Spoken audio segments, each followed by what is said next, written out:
আবারও নতুন করে শাটডাউন কর্মসূচি ঘোষণা দিয়েছে নিষিদ্ধ ঘোষিত সংগঠন আওয়ামী লীগ। দর্শক, আপনারা ইতিমধ্যে জানেন যে 13 নভেম্বর আওয়ামী লীগ কিন্তু সারা দেশ লকডাউন ঘোষণা করেছিল এবং আজ কিন্তু 14 নভেম্বর, অর্থাৎ 13 নভেম্বর কিন্তু আওয়ামী লীগের যে বিচার কার্যক্রম, সেই বিচার কার্যক্রমের যে দিন, সেই তারিখ কিন্তু নির্ধারণ করার কথা ছিল এবং তারই পরিপ্রেক্ষিতে আওয়ামী লীগ কিন্তু সারা দেশ শাটডাউন ঘোষণা করেছিল এবং কাল কিন্তু শাটডাউনের ভেতরে আওয়ামী লীগের বিচার কার্যের দিবস কিন্তু ঘোষণা করা হয়েছে এবং তারই পরিপ্রেক্ষিতে আওয়ামী লীগ কিন্তু 14 ও 15 তারিখ সারা দেশে বিক্ষোভ সমাবেশ ডেকেছে এবং 16-17 তারিখ তারা কিন্তু আবারও সারা দেশ শাটডাউন ঘোষণা করেছে। দর্শক, আমরা এর আগে দেখেছি যে আওয়ামী লীগের এই লকডাউন কর্মসূচিকে কেন্দ্র করে সারা দেশে কিন্তু একটি উত্তেজনামুখর পরিবেশ কিন্তু বিরাজ করছিল এবং দেশের বিভিন্ন জায়গায়, বিভিন্ন স্থানে, বিশেষ করে রাজধানীর বিভিন্ন গুরুত্বপূর্ণ স্থানে ককটেল বিস্ফোরণ থেকে শুরু করে গাড়িতে কিন্তু অগ্নিসংযোগের ঘটনাও ঘটেছিল।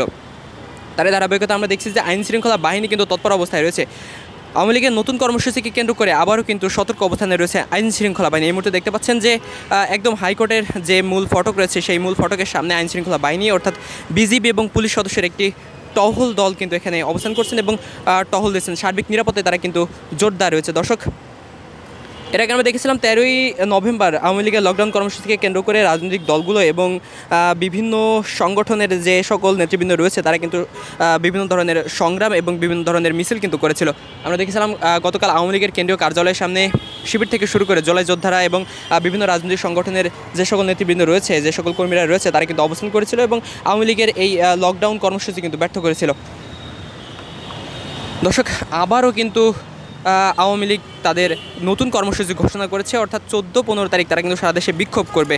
অর্থাৎ জুলাই অভ্যুত্থানের যে বিচার কার্যক্রম, অর্থাৎ নিষিদ্ধ ঘোষিত সংগঠন আওয়ামী লীগের যে বিচার কার্যক্রম, সেই বিচার কার্যক্রম দিন তারিখ কিন্তু ধার্য করা হয়েছে 17 নভেম্বর।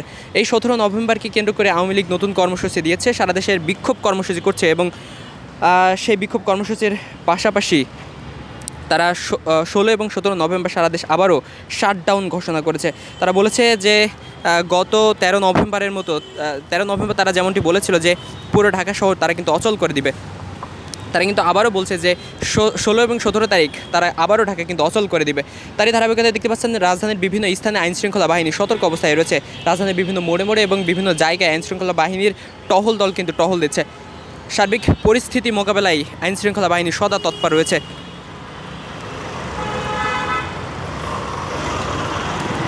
আমরা এর আগে দেখেছিলাম 13 নভেম্বরকে সামনে রেখে রাজধানীর বিভিন্ন জায়গায় আইনশৃঙ্খলা বাহিনীর চেকপোস্টে মোটরসাইকেল আরোহী থেকে শুরু করে সন্দেহভাজন যে সকল ব্যক্তিরা রয়েছে তাদেরকে কিন্তু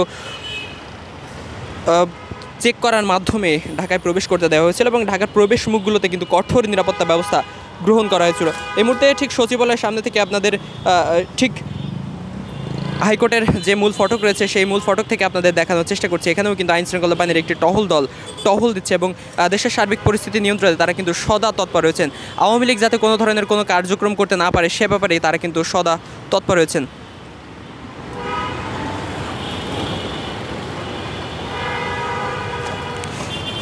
দর্শক, আওয়ামী লীগের এই কার্যক্রমকে কেন্দ্র করে জনসাধারণের মনে কিন্তু ভীতি সৃষ্টি হয়েছিল।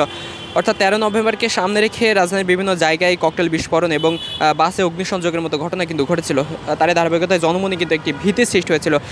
আইনশৃঙ্খলা বাহিনী বলছেন যে এই রাজধানীর বিভিন্ন জায়গায় ককটেল বিস্ফোরণের পেছনে আওয়ামী লীগের যে সকল নেতাকর্মীরা রয়েছে তারাই কিন্তু দায়ী। মূলত তারা জনমনে ভীতি সৃষ্টি করার জন্য এই কাজগুলো করেছে। আবারও তারা কিন্তু নতুন কর্মসূচি ঘোষণা করেছে। আসলে কি হতে চলেছে 16 এবং 17 তারিখ?